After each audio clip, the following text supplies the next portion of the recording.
ஸ்ரீ ஆனந்த கருப்பசாமி சத்திய அருள் வாக்குப்பீடத்தில் இருக்கக்கூடிய அனைத்து பக்த சொந்தங்களுக்கு வணக்கம். இப்போ நாம் எங்கே இருக்கோன்னா கவரையில் இருக்கக்கூடிய முனீஸ்வரர் ஆலயத்தில் ஆமாம் கடகமுண்டியில் இருக்கக்கூடிய முனீஸ்வரர் ஆலயத்தில் இப்போது யாருடைய தரிசனம்? உங்களுக்கு ஸ்ரீ முத்து அம்மாவுடைய தரிசனம். வாரத்தில் 3 முறை திருவண்ணாமலை சென்று அங்கு கிரிவல பாதையில் உள்ள நாகத்தம்மனுக்கு அபிஷேகம் செய்து மிக பிரம்மாண்டமாக தன்னுடைய சேவையை செய்து வரும் முத்தம்மாவுடைய தரிசனத்தை நீங்கள் பார்த்துட்ருக்கேன். குருவே சரணம் அம்மா. சிவாய நமக்கு. திருச்சிற்றம்பலம். ஈஸ்வராய போற்றி ஓம், ஈஸ்வராய போற்றி ஓம், ஈஸ்வராய போற்றி ஓம், ஈஸ்வராய போற்றி ஓம், ஈஸ்வராய போற்றி. முத்தம் ஈஸ்வராஜ ராமேஸ்வரா வீரமேஸ்வரா அங்காரம் ஈஸ்வரா ஆண்டு கோடி பிரம்மாண்ட நாயகனை போற்றி போற்றி. ஓம் ஈஸ்வராய போற்றி ஓம், ஈஸ்வராய போற்றி அம்மச்சாரமனை போற்றி ஆனந்த கருப்பா போற்றி ஆண்டு கோடி போற்றி போற்றி. ஓம் சக்தி பராசக்தி.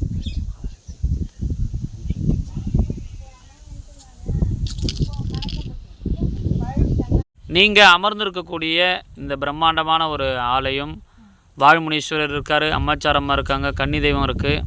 கிட்டத்தட்ட பார்த்தா இது பல 100 ஆண்டுகளுக்கு பழமையான ஆலயங்கள் போல் இருக்குது. சுற்றி ஒரு இயற்கையான ஒரு எழில் மிகுந்த ஒரு தோரணை. இந்த ஆலயத்தை பற்றி சொல்லுங்கள். இந்த ஆலயத்தில் நீங்கள் எப்படி வந்தீங்க?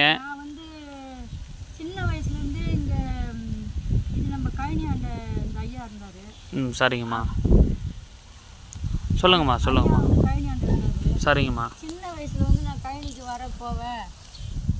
சரிங்கம்மா. வரப்போகிறக்குள்ள அவர் மேலே எனக்கு ஒரு அன்பு வந்துச்சு. சரிங்கம்மா சரிங்கம்மா. அன்பு வந்தது. அவருக்கு நான் ஒரு சின்ன சின்ன சேவைகள் செய்திருந்தேன். சரிங்கம்மா. அப்போ வந்து சின்ன சின்ன சேவைகள் செய்யக்குள்ள அவர் மேலே எனக்கு அதிகமான ஒரு ஈடுபாடு வந்துச்சு.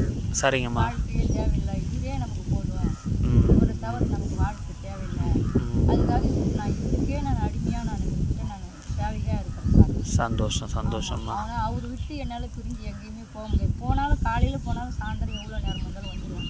சந்தோஷம் சந்தோஷம். அவருக்கு சின்ன சின்ன சேவைகள், அவருக்கு எப்பயுமே பூஜை நடந்துருக்கும். யார் ஒன்றாலும் வந்து அவர் சாமி கொடுத்துட்டு போவாங்க. நிறைய அவருக்கு பூஜை நடந்துகிட்டே தான் இருக்கும். இந்த ஆலயத்தில் வந்து சைவ பூஜை மட்டுமாம்மா இல்லை அசைவ பூஜையும் உண்டுங்களா? உண்டு, சைவம் உண்டு, ரெண்டுமே உண்டு. ரெண்டுமே உண்டு. சந்தோஷம். இப்போ கெடா வெட்டுறது வந்து பஞ்சபூதங்கள் அவர் கீழே படுத்துக்கிறாரு அரக்கன். அவருக்கு தான் வந்து கிடா வெட்டுறது. சரிங்கம்மா. அவர் வந்து ஈஸ்வரன் தானே, முனீஸ்வரன். ஈஸ்வரன் தான் அவர் வந்து சைவம் தான். அவருக்கு வந்து நம்ம அவர் வெட்டுறது வந்து கீழே படுத்துங்கிற பாரு, அவருக்கு தான் சாப்பாடு. அவருக்கு தான். புரியுதுங்கம்மா புரியுதுங்கம்மா புரியுது. ரொம்ப சந்தோஷம்மா. அடுத்து என்னுடைய கேள்வி வந்து இப்போ